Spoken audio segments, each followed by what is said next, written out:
Welcome back to the Nova Scotia Museum. I'm Sean Haughian, the Curator of Botany, and today I'd like to tell you a little bit more about the role of a public herbarium, particularly one in Nova Scotia. So historically, public herbaria were often promoted by governments as a way to explore the economic opportunities presented by the native plants and fungi for a region. Nowadays, we tend to focus on four main goals for a public herbarium. The first one is scientific research. We house reference sets of specimens, and a lot of things that scientists are publishing about ends up coming here. We also use it for teaching and training of new experts and even amateurs in the field. We house biodiversity data associated with the many specimens in our collection. And finally, we use the collection to populate public galleries that are in museum sites themselves. One of the most important ways that we facilitate scientific research here at the Nova Scotia Museum's herbarium is by housing what we call type specimens. When a scientist names a new species to science, they use what's called a type specimen. So the first plant, or mushroom, or lichen, or algae that was ever described with that species name is called a type specimen. They refer to that type specimen in any publications that come out after they've described it. And the specimens themselves are housed at a place like this herbarium here. So for example, we have this species of alga called Aerochaete heteroclada, which was first described right here in Nova Scotia in the 1980s, at Peggy's Cove actually.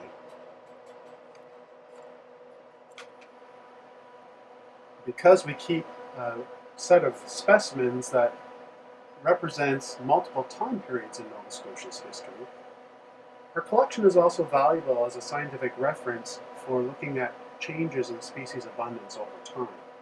This helps us to, for example, assess whether species are endangered or at risk in Canada, like this boreal felt lichen, which is an IUCN red-listed species.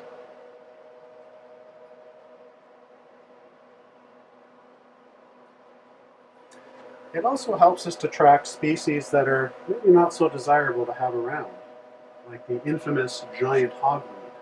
We have reference specimens here, which helps us to ensure that when people think they have it on their properties, we can reliably compare to something that we know is that species.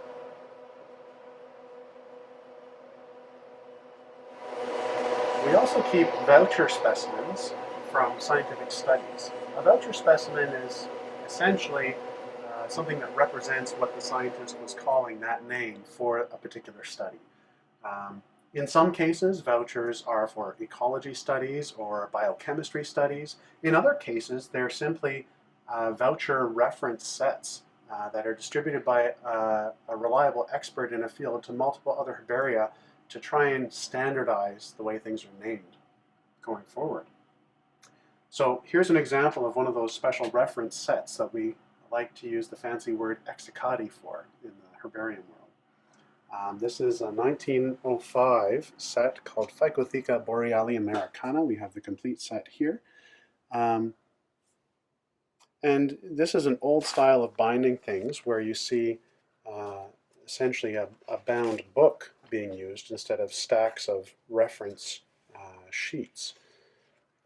But nevertheless, it is a complete set of what was known of these types of algae from the northern hemisphere of the Americas at the time. So each little packet has something like that in it.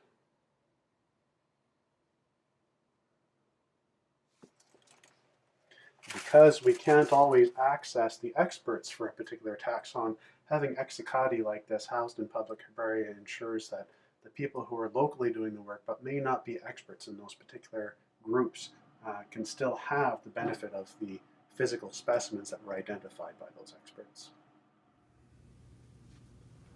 Teaching or training new experts and botanists and even amateurs is a fundamental role for most public herbaria. Here at the Nova Scotia Museum, we're certainly no different. We have huge reference sets of books that help people to identify or use plants effectively. And of course, there's nowhere else where you can go to find thousands of reference specimens under one roof. there's certainly no forest, field, or other ecosystem where you could go to see all of this in one place.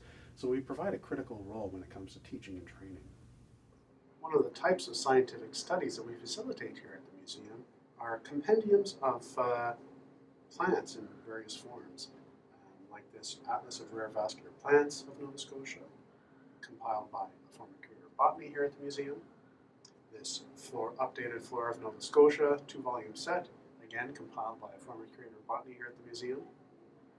And Rowland's Flora itself, the original Flora of Nova Scotia, which is using specimens that were housed at the Nova Scotia Museum as well as at Acadian University and elsewhere.